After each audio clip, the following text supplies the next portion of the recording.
Hallo meine lieben Pfeifenfreunde und herzlich willkommen zu meinem heutigen aktuellen Video. Tja, wieder grünes Poloshirt und tatsächlich ist es immer noch der gleiche Tag. Ich nutze jetzt wirklich die Gelegenheit, an einem Tag hintereinander 3 Videos zu drehen, zumindest die Videoparts zu machen. Die Videos dann zu bearbeiten, die Bilder mit reinzuschneiden und alles drumherum dauert ja pro Video eine halbe Ewigkeit. Das heißt, die Videos werden jetzt so peu à peu im Laufe der nächsten Wochen erscheinen. Aber wie gesagt, wundert euch nicht, es ist der gleiche Tag. Ich habe immer noch hier neben meine Peterson Donegal Rocky gefüllt mit Bosworth Raspberry Cream.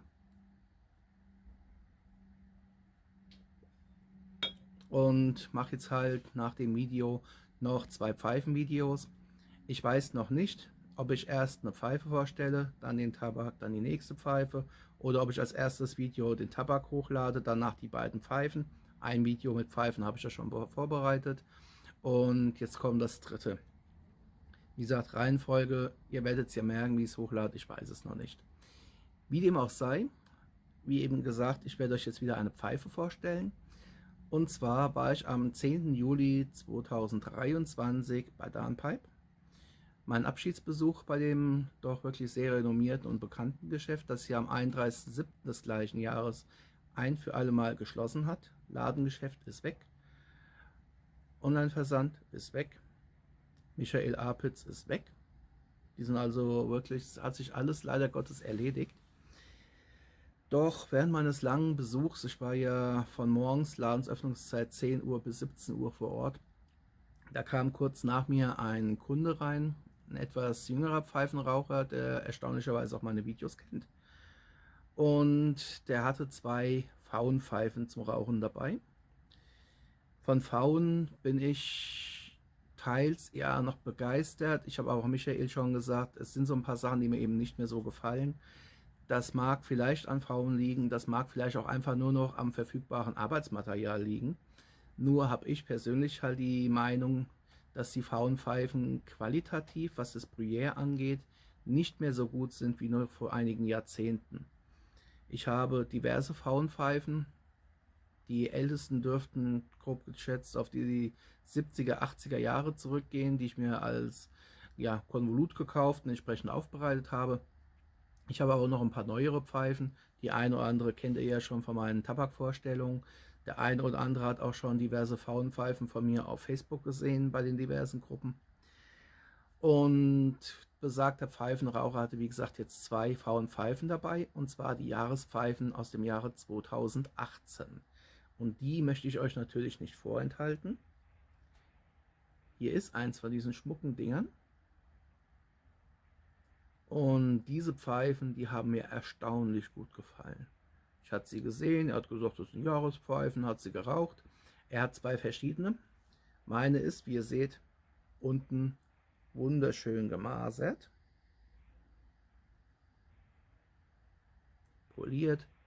Das Grain ist einigermaßen ansprechend, ja, kann sich sehen lassen. Und von dieser Bent Rhodesian, der obere Teil hier, ist bei mir, wie man hier sehr gut sehen kann, wunderschön sandgestrahlt, und zwar Kontrast sandgestrahlt. Die meisten sandgestrahlten Pfeifen sind ja einfach nur schwarz. Hier nichtsdestotrotz, man hat sie sandgestrahlt, man hat sie schwarz anschließend gebeizt und wie es scheint danach nochmal ordentlich poliert und ein bisschen was weggeschliffen, sodass die Maserung hier sehr gut zur Geltung kommt. Hier haben wir entsprechend den die Bohrlochöffnung zum Stopfen, Finger. Auch hier richtig gutes mittleres Füllvolumen, 1,5 Glieder von meinem Mittelfinger. Eine schöne Metallapplikation. Und was ja hier bei der Jahrespfeife typisch ist, ich drehe sie mal so rum, wir haben hier beim Holm, beziehungsweise sorry, beim Mundstück, nicht den obligatorischen Weißpunkt von Pfauen für deren Top-Qualitäten, sondern, der eine oder andere wird sie ja kennen, die gekreuzten Pfeifen. Bleiben wir beim Mundstück. Leichter Sattel, leicht gebogen, aus Acryl. mit einem sehr gut gearbeiteten Biss. Ich hoffe, ich kriege das hier ein bisschen besser. Jetzt kann man es sehen. Also der Biss ist wirklich sehr, sehr gut gearbeitet. Und obwohl es ein Klopper ist, kann man die Pfeife wirklich gut zwischen den Zähnen fixieren. Ich persönlich halte sie lieber in der Hand. Die Rille, typisch für die Rhodesians, ist eigentlich so der Punkt, wo ich da merke, da spiele ich automatisch mit der Fingerkuppe. Ich fixiere sie ordentlich, das ist ein gutes Stück. Ich habe jetzt auch nicht gerade die kleinsten Hände. Und dann kann ich gemütlich sitzen und die Pfeife rauchen. Entweder ich habe den Knick genau hier im Daumen oder aber ich nehme sie so und spiele hier, wie gesagt, mit dem Zeigefinger ein bisschen dran rum. Die Verarbeitung ist klasse. Ich bin immer noch dabei, die Pfeife einzurauchen. Sie raucht sich sehr gut, wirklich erstaunlich gut, ist ihr Geld wert. Das Allerbeste hieran, die Pfeife hat mir hier einfach nur gefallen. Ich bin ins Internet, habe gesucht, wollte wissen, was kostet die Pfeife und habe sie bei Sika World entdeckt für einen unschlagbaren Preis von 129 €. Da konnte ich nicht widerstehen. Auch hier, ich habe es ja schon mal bei einem anderen Video gebracht, frei nach Gollum, mein Schatz. Weil 129 € für eine Pfauen-Jahrespfeife in dieser Qualität. Ich habe hier, entgegen anderer Pfeifen, die ich von Pfauen kenne, die Weißpunktqualität haben, habe ich hier aktuell noch keine Kittstelle entdecken können, keinen Spot. Entweder die haben ihr Verarbeitungsverfahren deutlich verbessert oder die Pfeife ist wirklich nicht gekittet worden. Kann auch sein. Freut mich dann natürlich umso mehr, dass ich dafür gerade mal 129 € dieses prächtige Stück hier gekriegt habe.